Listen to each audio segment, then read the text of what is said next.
ஆண்டவராகிய இயேசு கிறிஸ்துவின் விலையேறப்பெற்ற பரிசுத்தமுள்ள நாமத்தில் அன்பின் வாழ்த்துக்கள். இதனால் உங்களுக்கு ஆசீர்வாதமாக இருக்கும். கர்த்தர் உங்களை ஆசீர்வதிப்பார். இஸ்ரவேல் ஜனங்களை ஆட்டு மந்தையை போல நடத்தின கர்த்தர் உங்களை நடத்துவார். புல்லுள்ள இடங்களில் மேய்த்து அமர்ந்த தண்ணீரண்டில் நடத்தி உங்களை செழிப்பாக்குகிற அமைதலான ஆசீர்வாதமான வாழ்க்கையை கர்த்தர் தருவாராக. அதாவது நிறைய தீவுகள் உலகத்தில் இருக்குது. அதில் மோசமான தீவு மோரேவிய தீவு. இங்கே யாரும் போக மாட்டாங்க. ஏன்னா விஷ கிருமிகள், விஷ காய்ச்சல்கள், அவங்க அடிமைகளாக நடத்தப்பட்டார்கள் இந்த மோரேவிய தீவில். இதை குறித்து கேள்விப்பட்டவர்கள் போக ஆசைப்பட்டாங்க. நான் போக பயப்படுவாங்க. ஏன்னா அந்த தீவு போனால் அடிமையாக தான் போகணும், அடி வாங்கணும், எல்லாம் நடக்கணும். 2 பேர் ஊழியம் செய்ய ஆசைப்பட்டாங்க. ஒருத்தர் பேர் டேவிட் நிஸ்மேன், இன்னொருத்தர் ஜோசன் டாஃபர். 2 பேரும் ஊழியம் செய்ய சொன்னாங்க. பரவாயில்ல, நாங்கள் போகிறோம், மோரேவிய தீவுக்கு நாங்கள் போகிறோம். கப்பலில் அவங்களை ஏற்றி விட பெற்றோர் இருந்தபோது கதறி அழுதார்கள். 2 பேரும் ஏற்றி விட்டு அதில் அந்த டாஃபர், ஜோசின் டாஃபர் கையை உயர்த்தி சொன்னார், சிலுவையில் அடிப்பட்ட இயேசுவின் காயங்களை என் சரீரத்தில் ஏற்றுக்கொள்கிறேன் என்று சொன்னார். 2 பேரும் பட்ட அடிகள் ஏராளம்.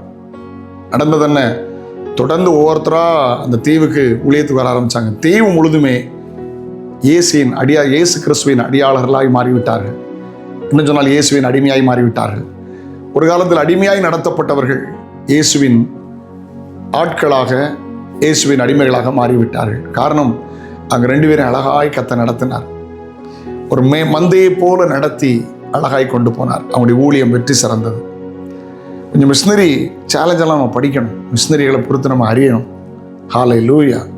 அவர் யாரோ ஒருவருக்கு மாத்திரமல்ல, முழு உலகத்துக்கும் தேவன். இஸ்ரவேல் ஜனங்கள் வாழ்க்கையில் செருப்பு தேயலை, வஸ்திரம் பழமையாகலை. ஆமென். 40 ஆண்டுகள் செங்கடல் பிரிந்தது, யோர்தான் பிரிந்தது, எரிகோ இடிந்தது, கசப்பு மதுரமாய் மாறிட்டு ராஜாக்களை ஜெயித்தார்கள். அழகாய் ஆச்சரியமாய் கொண்டு போனார்.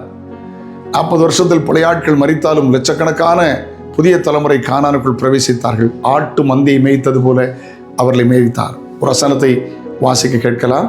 மோசே ஆரோன் என்பவர்களின் கையால் உமது ஜனங்களை ஒரு ஆட்டு மந்தையை போல் வழி நடத்தினீர். உம்முடைய ஜனங்களை ஒரு ஆட்டு மந்தையை போல் வழி நடத்தினீர். சங்கீதம் 77:20. ஆமென். 77:20 ஆட்டு மந்தையை போல் நடத்தினீர். கர்த்தர் உங்களை நடத்துவார். அவருடைய பிரதான மேய்ப்பன். நாம் அவர் ஜனங்களும் அவர் கைக்குள்ளான ஆடுகளுமாக இருக்கிறோம். கர்த்தர் மேய்ப்பர், நான் தாழ்ச்சி அடைய. ஹல்லேலூயா. The Lord is good. Hallelujah. The Lord is shepherd. அவர் நல்லவர், அவர் மேய்ப்பன், உங்களை நடத்துவார். ஆமென். ஆலோசனையின்படி நடத்தி முடிவிலே மகிமையில கொண்டு போய் சேர்ப்பார். ஜெபிக்கலாம். ஆண்டவரே, அழகா நடத்துங்க, அற்புதமா நடத்துங்க. மந்தையை போல் நடத்துகிறீரே இயேசுப்பாவை சார்ந்து வாழ உதவி செய்யும். இயேசுவின் நாமத்தில் ஜெபங்களும் பிதாவே. ஆமென், ஆமென். நாளை சந்திக்கிறேன். அது ஒரு ஆண்டோட கிருபை உங்களை தாங்கட்டும். God bless you. Have a nice day.